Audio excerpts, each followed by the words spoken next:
Family loyalty usually has a price tag. For Abigail Mercer, it amounted to a rotting, termite-infested cabin in the middle of nowhere, while her half-siblings happily pocketed $40 million. But what those greedy heirs didn't know was that their father's true fortune was never sitting in the bank. Rain lashed against the floor-to-ceiling windows of Abernathy, Cole and Thatcher, one of Boston's most elite law firms. Inside the mahogany-paneled conference room, the air was thick with the smell of expensive espresso damp wool and barely concealed greed. Abigail Mercer sat at the far end of the long oak table, her hands folded neatly in her lap. She wore a simple charcoal grey coat she had bought off the rack 3 years ago. Across from her sat her half-siblings, Felix Dempsey and Carolyn Dempsey Roth. They looked as though they had stepped out of a luxury magazine's editorial on high society morning.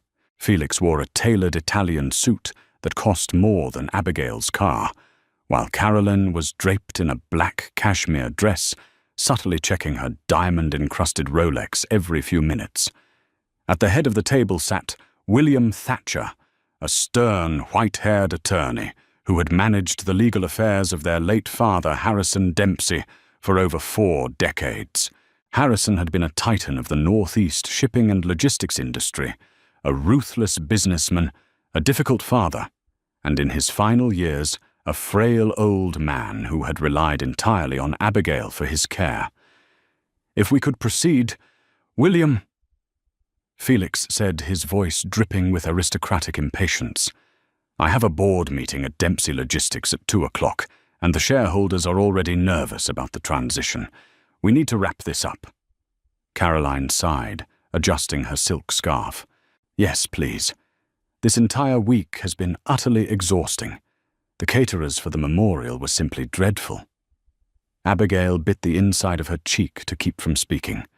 For 3 years, while Felix was expanding his tech portfolio in Silicon Valley, and Caroline was renovating her villa in Tuscany, Abigail had been the one changing Harrison's oxygen tanks, managing his relentless pain medication schedules, and listening to his feverish late-night regrets. She had put her nursing career on hold, moving into the stifling guest room of his estate, simply because he was her father, despite the fact that he had largely ignored her existence for the first 20 years of her life. William Thatcher cleared his throat, peering over his reading glasses. "Very well. I will skip the standard preamble. We are here to execute the final will and testament of Harrison Arthur Dempsey." He broke the heavy wax seal on the manila folder. For the next 20 minutes, William read through the staggering inventory of Harrison's empire. The distribution was brutally lopsided, though not entirely surprising to Abigail. To Felix, Harrison left his controlling shares in Dempsey Logistics, a portfolio of commercial real estate in downtown Manhattan, and the family's primary estate in Connecticut. The estimated value hovered around $25 million. To Caroline, he left the liquid assets in various Chase Bank and Fidelity investment accounts, the Hampton Summer House, and a collection of rare art. Her share easily amounted to $15 million. Felix and Caroline exchanged a brief, triumphant glance. The legacy was theirs. The power, the prestige, the capital, all safely secured. And finally, William continued, his voice dropping slightly as his eyes flicked toward Abigail. "To my youngest daughter, Abigail Mercer." Abigail sat up a little straighter. She didn't want millions. She just wanted enough to pay off the medical debts she had accrued taking care of him, and perhaps enough to finally buy a small house of her own. She had sacrificed her savings to ensure he had round-the-clock comfort when his insurance balked at private home care costs. To Abigail. William read the paper, rustling in the quiet room. "I leave the property known as the Whispering Pines Tract, located in the Blackwood Mountains of Pennsylvania, including the cabin and the 10 acres of land upon which it sits. I also leave her my silver pocket watch and my profound apologies." Silence stretched across the room, broken only by the sound of the rain. Caroline let out a short, ungraceful snort. A cabin, that old hunting shack. Good Lord, I thought he sold that dump in the 90s. It hasn't been maintained in 40 years. Felix leaned forward, a condescending smile playing on his lips. Well, Abigail, I suppose it's a fitting getaway. You always did prefer the quiet life.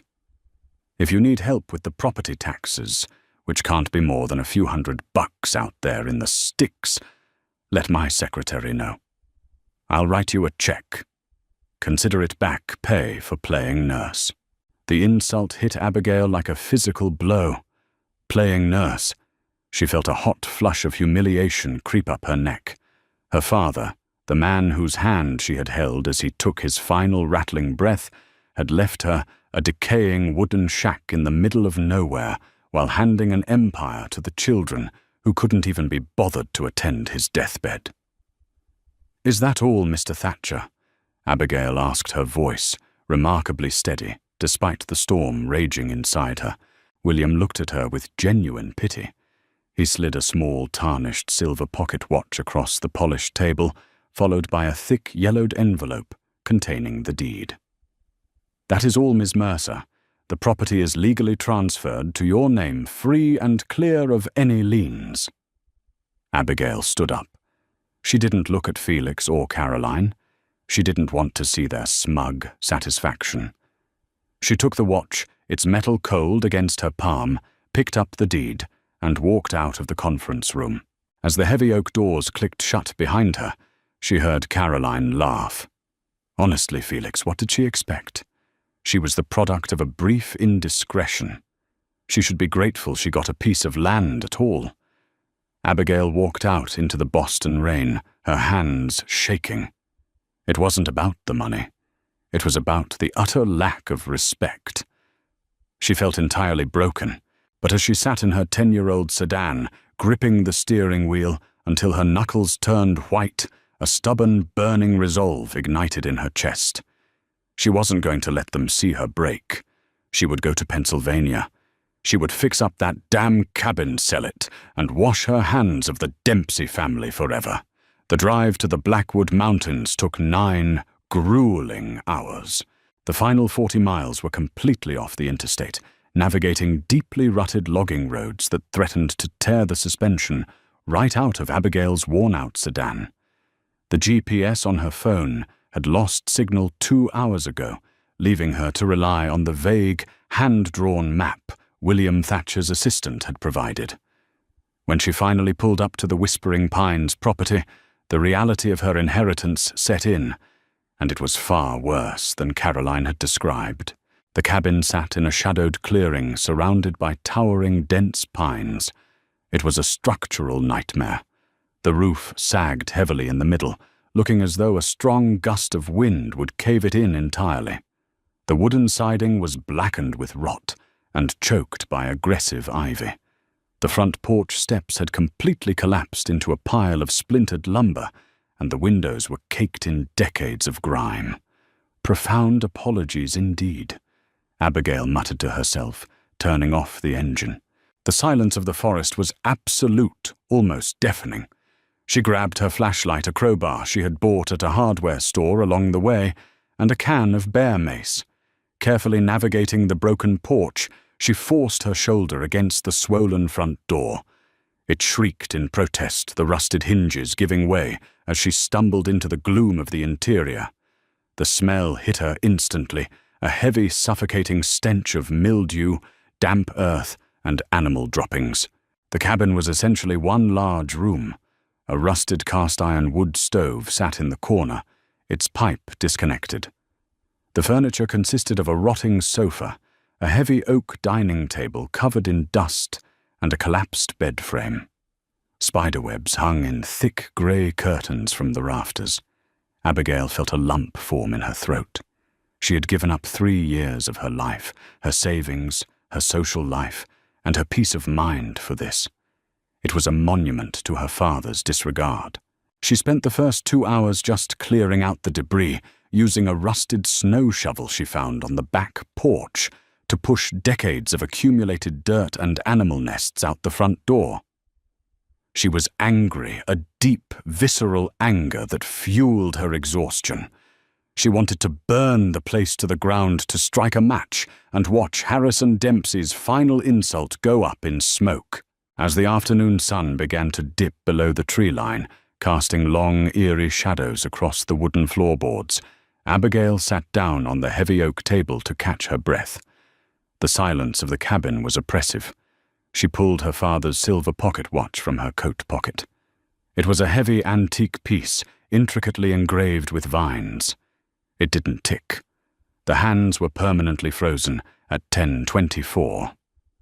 She rubbed her thumb over the cold metal, wondering why he had bothered to leave it to her. It was broken, just like everything else. Frustrated, she tossed the watch onto the table. It slid off the edge and hit the floor with a heavy thud. But the sound it made wasn't a dull thwack against solid wood. It was a sharp, resonating clank, a metallic echo that vibrated beneath the floorboards. Abigail froze. She stared at the floor. The cabin was built on a raised foundation of stone pillars. There shouldn't be anything metallic underneath the floorboards, let alone anything that produced a hollow echo. She slid off the table and knelt on the dirty floor. She tapped her knuckles against the wood. Thud. Thud. She moved a foot to the left, near the center of the room, where a large, incredibly heavy and filthy braided rug lay firmly glued to the floor by years of moisture and dirt. She knocked again. Clank. Her heart began to race. Grabbing the crowbar, Abigail hooked the curved end under the edge of the stiff, heavy rug and pulled with all her strength. The ancient fabric tore, releasing a cloud of dust that made her cough violently. She dragged the rug aside, revealing the floorboards underneath. Unlike the rest of the cabin, the planks here were perfectly even. In fact, they weren't individual planks at all. It was a single solid sheet of heavy timber, cleverly disguised to look like the rest of the floor. And at the edge of the square was a recessed iron pull ring sitting flush with the wood. Abigail wiped the sweat from her forehead, her breathing shallow. She slipped the crowbar through the iron ring and pulled upwards. The wood groaned, protesting against the movement, but slowly the heavy trap door swung open on thick, hidden hinges. Beneath the door wasn't the dark, dirt-packed crawl space she expected. Her flashlight beam cut through the darkness, illuminating a staircase made of solid, poured concrete leading straight down. The air that wafted up was remarkably dry and smelled faintly of ozone and machine oil, a stark contrast to the rotting cabin above. Gripping the crowbar tightly, Abigail descended the stairs. There were exactly 20 steps. When her boots hit the bottom floor, the flashlight revealed a space that made absolutely no sense. She was standing in a reinforced concrete bunker. The walls were thick, military-grade cement. The temperature was perfectly regulated, crisp and cool. In the center of the room, a single pull-string overhead light hung from the ceiling. She reached up her hand, trembling, and pulled the cord. Fluorescent bulbs flickered to life, with a low hum, bathing the underground room in stark white light. Abigail gasped, dropping her flashlight. Lining the walls were dozens of heavy fireproof steel lockboxes stacked neatly on industrial metal shelving. Against the far wall sat a massive vintage Mosler bank, safe, its thick steel dial gleaming under the lights. But what drew Abigail's immediate attention was a simple metal desk in the center of the room. On the desk sat a neat stack of bound ledgers, a small leather pouch and a sealed envelope with her name, Abigail, written in her father's sharp, distinctive handwriting. She walked toward the desk on shaking legs. She picked up the envelope and broke the seal. The letter inside was dated just 6 months prior, during a period when Harrison's mind had been unusually clear. My dearest Abigail, if you are reading this, it means you had the sheer stubbornness to visit this miserable property and the intelligence to look beneath the surface. It means William Thatcher did his job. And it means Felix and Caroline took the bait. For years I have watched your siblings turn into vultures. They care nothing for the legacy of my work, only the status it affords them. I knew that the moment I died, they would carve up the visible company and the real estate, like a Thanksgiving turkey, leaving you with nothing. They think they have won. They think they have inherited my empire. They are wrong. The assets I left them are heavily leveraged, tied up in corporate debt and impending antitrust lawsuits I have carefully kept buried for years. By next quarter, Dempsey Logistics will be a financial sinkhole. This room contains the true Dempsey fortune. Over the last 20 years, I have quietly liquidated my personal equity, untraceable private investments, and offshore accounts. I converted them into assets no government or greedy sibling can touch. Abigail's hands shook violently as she set the letter down and reached for the small leather pouch on the desk. She untied the thick cord and tipped the contents onto the metal surface.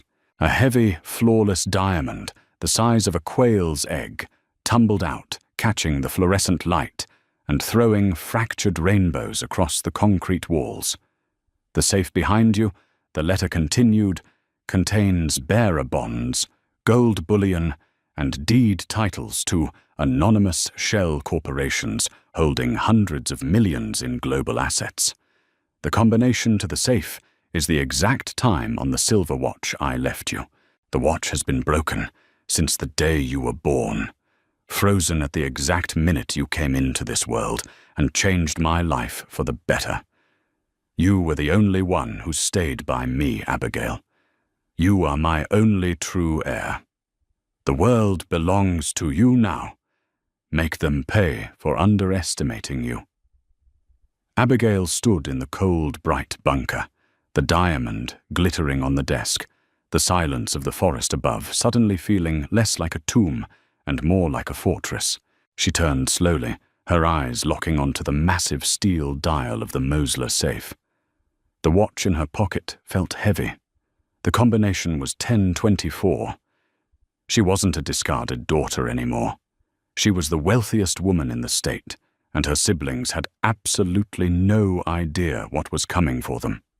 Abigail's hands were steady as she reached out to the massive cold steel dial of the Mosler safe. The bunker was entirely silent, save for the low rhythmic hum of the overhead fluorescent lights. She took a deep breath, the scent of ozone and old paper filling her lungs, and began to turn the dial. 10. Click. 24. Click. She grabbed the heavy chrome handle and pulled. The locking mechanism engaged with a deep, satisfying metallic clunk, and the thick door swung open smoothly, revealing the true gravity of Harrison Dempsey's secret life. Inside, stacked with meticulous precision, were rows of Credit Suisse gold bars gleaming softly in the harsh light. Below them sat thick, rubber-banded stacks of bearer bonds from banks in Zurich, Luxembourg, and the Cayman Islands. But the most important item was a simple leather binder resting on the middle shelf. Abigail pulled it out and opened it on the metal desk. Inside were the incorporation documents for a holding company named Vanguard Meridian LLC, registered in Delaware. Attached were bank statements that made Abigail dizzy. Vanguard Meridian held liquid assets, aggressive growth portfolios, and anonymous real estate trusts across the globe. Her father had systematically siphoned the lifeblood out of Dempsey Logistics for 2 decades, funneling the capital into this untraceable entity. And as the sole named beneficiary in the private trust documents, Abigail now owned it all. She spent 3 days in that cabin, organizing, reading, and understanding the financial weapon her father had handed her. Then she locked the safe, concealed the trapdoor, and drove back to Boston. She didn't buy a mansion or a sports car. She hired Jonathan Hayes, a ruthless, high-end corporate attorney who specialized in aggressive acquisitions, and gave him one simple instruction: watch my siblings and wait. She didn't have to wait long. Exactly 6 months later, the illusion of the Dempsey empire began to shatter. It started with a minor investigation by the Securities and Exchange Commission into Dempsey Logistics accounting practices. That thread, once pulled, unraveled a massive sweater of corporate fraud, over-leveraged assets, and hidden debt that Harrison had purposefully left ticking like a time bomb. Within weeks, the Department of Justice announced a massive antitrust lawsuit against the company. The stock of Dempsey Logistics plummeted by 70% in a single afternoon. For Felix Dempsey, the collapse was catastrophic. He had used his controlling shares in the logistics company as collateral to fund his risky Silicon Valley tech ventures. When the stock crashed, the banks issued brutal margin calls. His tech portfolio evaporated overnight. Caroline was faring no better. Her inherited liquid assets had been tied up in fidelity funds that were aggressively linked to Dempsey real estate properties that were suddenly tied up in federal liens. The renovations on her Tuscan villa were halted, and her accounts were frozen. The millions they had gloated over in William Thatcher's office were nothing but toxic paper. Desperation breeds audacity. On a rainy Tuesday morning, Abigail's burner phone buzzed. It was Felix. "Abigail," he said, his voice tight, attempting to project the old aristocratic arrogance, but failing miserably. "We need to talk. I'm calling a family meeting at William's office tomorrow at noon. Don't be late." "What is this about, Felix?"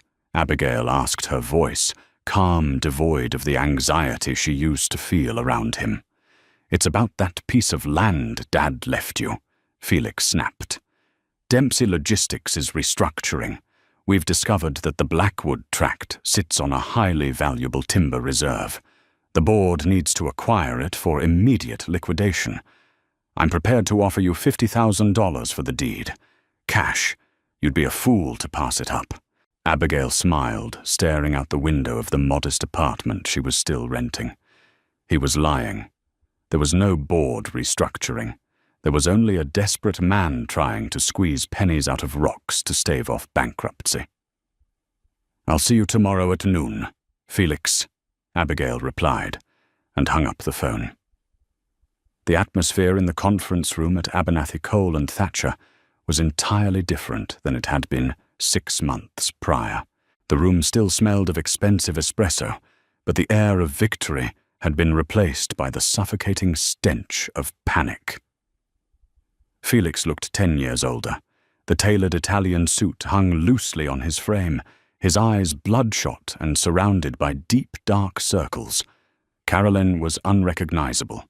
She wore a simple, unbranded black dress, her signature diamond-encrusted Rolex noticeably absent from her wrist, likely pawned to pay her immediate legal fees. William Thatcher sat at the head of the table looking incredibly uncomfortable. The heavy oak doors opened, and Abigail walked in. She was no longer wearing the cheap, off-the-rack coat. She wore a perfectly tailored navy blue wool suit, her hair styled sleekly. She carried a slim, expensive leather briefcase, her posture radiating absolute authority. Caroline blinked, momentarily taken aback by her half-sister's transformation. "Well, it seems you spent your little timber advance already. Let's get this over with," Felix interrupted, sliding a legal document across the table. "Here is the transfer deed for the Whispering Pines tract. Sign it, Abigail.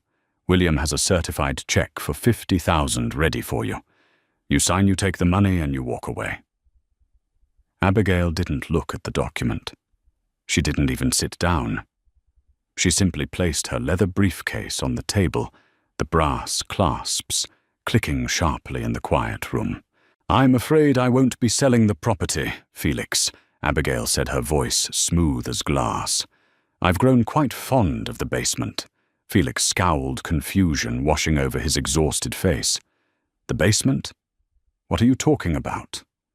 "There is no basement. It's a rotting shack." "Actually," William Thatcher interjected, clearing his throat nervously, "there is a subterranean structure on the property. As the executor of your late father's private estate, I was instructed to remain silent about it until today. Caroline sat up, her eyes narrowing. Private estate. What does that mean? William. Abigail opened her briefcase and pulled out a thick dossier, sliding it across the table toward Felix. It wasn't a transfer deed. It was a corporate acquisition filing. Over the last 3 months, Dempsey Logistics has defaulted on over $200 million in corporate loans, Abigail stated, pacing slowly behind the heavy oak chairs. The banks began selling off that toxic debt to private equity firms for pennies on the dollar, just to clear their ledgers. Felix stared at the dossier, his face draining of color. How do you know about our debt structuring? Because, Abigail continued, a cold, hard edge entering her voice, a holding company named Vanguard Meridian LLC purchased 80% of that debt. And since Dempsey Logistics has failed to meet its restructuring deadlines, Vanguard Meridian is legally seizing all remaining company assets, liquidating the corporate real estate, and forcing the company into Chapter 11 bankruptcy. Caroline let out a panicked, breathless laugh. What does some private equity firm have to do with us? Or you? Abigail stopped pacing. She looked directly into Felix's eyes, watching the horrific realization dawn on his face before she even spoke the words. I'm the sole beneficiary and CEO of Vanguard Meridian LLC, Abigail said. Dad didn't leave you an empire, Felix. He left you a financial grenade with the pin pulled.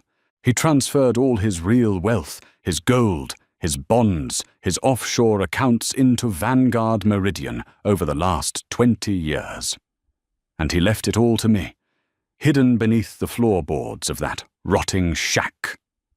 Silence crashed down on the room, heavy and suffocating. No, Caroline whispered, her voice trembling. No, that's illegal. We can sue. We will tie you up in court for the next 30 years. With what money? Caroline, Abigail asked sharply. Your accounts are frozen. Your villa is in foreclosure. Felix's tech stocks are worthless. You don't have the capital to hire a paralegal, let alone a team of litigators to fight $1 billion holding company. Felix's hands shook as he flipped through the dossier, his eyes scanning the irrefutable proof of his own destruction. The signatures the bank seals the flawless legal maneuvering executed by Abigail's attorney. It was airtight. They were ruined. Why? Felix choked out, looking up at her, his aristocratic pride completely shattered. Why would he do this to us? Because for 3 years, while he was dying in agony, neither of you called. Abigail said, the righteous anger finally breaking through her calm facade. You didn't visit. You didn't care. You only cared about his checkbook. You treated him like a stepping stone, and you treated me like the hired help. Abigail reached into her briefcase one last time and pulled out an envelope. She tossed it onto the center of the table. Inside that envelope is a cashier's check for exactly $42,000, Abigail said. That is the exact amount of medical debt I accrued paying for Dad's private nurses when his insurance ran out. It's yours, a severance package. It should be enough to cover your immediate legal fees and perhaps a few months' rent in a modest apartment. She snapped her briefcase shut. You're taking everything, Caroline sobbed, burying her face in her hands. No, Abigail corrected her, turning toward the oak doors. I'm taking back what was stolen from me. Enjoy the legacy you earned. Abigail Mercer walked out of Abernathy Cole and Thatcher for the last time. She stepped out onto the bustling Boston streets, taking a deep breath of the crisp autumn air. She had no intention of keeping the toxic logistics company. She would liquidate it, donate the proceeds to healthcare charities, and return to the Blackwood Mountains. She had a cabin to rebuild, a fortune to manage, and for the first time in her life, absolute freedom. What a stunning turn of events! Abigail transformed from a discarded daughter into a brilliant mastermind, proving that kindness and loyalty ultimately pay off, while greed only leads to ruin. If this incredible story of ultimate revenge and hidden wealth kept you on the edge of your seat, please hit that like button, share it with your friends, and subscribe to our channel for more jaw-dropping real-life dramas. Leave a comment below. What would you do with the bunker?